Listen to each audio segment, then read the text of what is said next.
Good morning, everyone. Virgo here. It is August 20th, 2020, and happy Thursday to everyone. I'm sorry about the crappy edit on that song, but we had to get the appropriate music going, if you know what I mean. So this is a check-in on Jamal from Rise of the Moors. Now, make no mistake, this man's name is Jamal Latimer, and everybody knows that.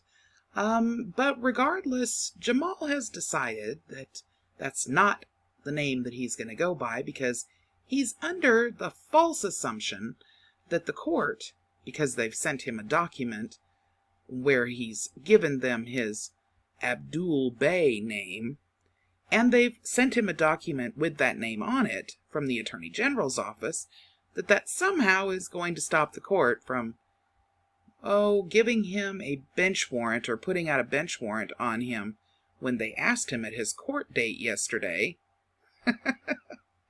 whether he was Jamal Latimer. Let's take a look. Just, all three are here, Judge. Is the last name Day, B-A-Y? B-E-Y. On the filing on it's listed as a different name. Do you go by a different name, sir? No, no. Leslie Malavi, I think, Judge? No, that was the female, I believe. No, No? no. Do you go, or have you ever gone by Leslie Malave? No, last time I was here in front of, I believe his name was Houlihan. Issue of my identity was brought up. He asked me to file my nationality card with the court. Have you ever gone by Jamal Latimer? Nope. All right, sir, you don't have a case in front of you. You're all set. All right, thank you. It will be a bench issue for Jamal Latimer if you don't just hear about it. That's the next defendant.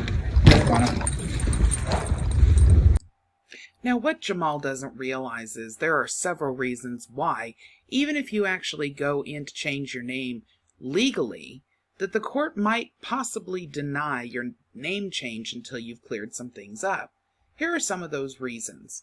Attempts to avoid financial obligations, certain criminal convictions, objections to the proposed new name by other people generally, changing a minor's name, avoiding confusion or harm, and state-specific rules. So those are just some of the reasons why, which, by the way, this scenario is covered by 3 of these particular reasons. What he doesn't realize is just because you change your name, it doesn't change your obligations.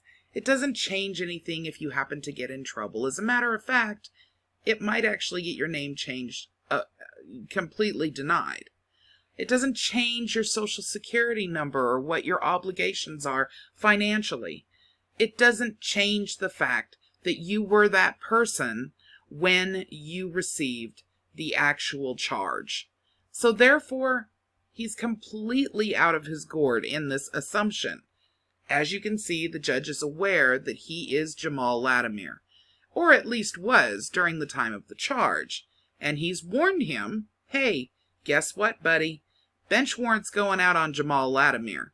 So hopefully you didn't perjure yourself by lying. The sad part about it is he did perjure himself by lying. And soon, although it's not there yet, we'll be seeing a bench warrant show up on this document. Here we are over here on the public portal for the Rhode Island courts, and this is the case summary.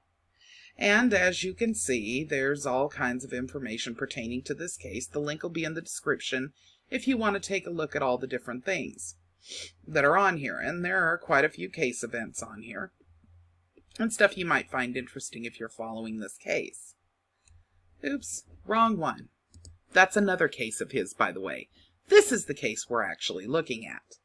The obstructing officer in execution of duty arrest, disorderly conduct, and resisting legal or illegal arrest that all happened March 5th of 2020. All right, so here's all of the different actions that have taken place. And there was a miscellaneous document that was filed within the docket yesterday, apparently. And then there was case information that was filed through J-Link to the police department. Now, what we're going to be finding here very shortly is a bench warrant that's been issued out for him. And that takes a little bit to get up on dockets, I've noticed, just like Sharon Tracy Gales took about a week and a half to show up. As you can see, the court has reset another date to the 14th of September, so we'll be taking a look at that at 9 a.m. And, of course, the bond was originally set at 10% of $20,000, so that's a total of $2,000 that the bond was set at back in March. All right, so just so that you guys are aware, we're going to keep an eye on it, but I wanted to make sure you know that the docket is here. The link will be in the description for you to take a look at should you want to.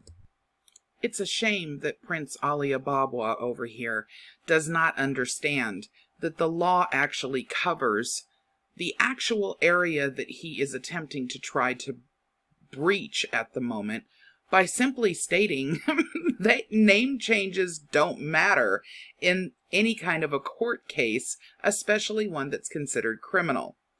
Regardless to that, this is what Jamal had to say when he was faced with the question within his own mind of whether or not he should have lied to the judge. Let me give you a hint. It's not a good outcome, Jamal.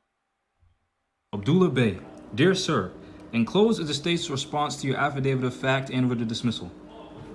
So the Attorney General addresses me as Jamal Talib Abdullah Bey, yet that so-called judge doesn't have my file on record and threatened to issue a warrant. All right, everybody, as always, just keeping you up to date on the silliness of these individuals. I am surprised because, Jamal usually does better research than this. This has been attempted hundreds of times and only manages to gather more charges. Even Anthony Williams tried this one, and that's a pretty public case. Come on, Jamal. You gotta do better than this. All right, everybody. Have a great day.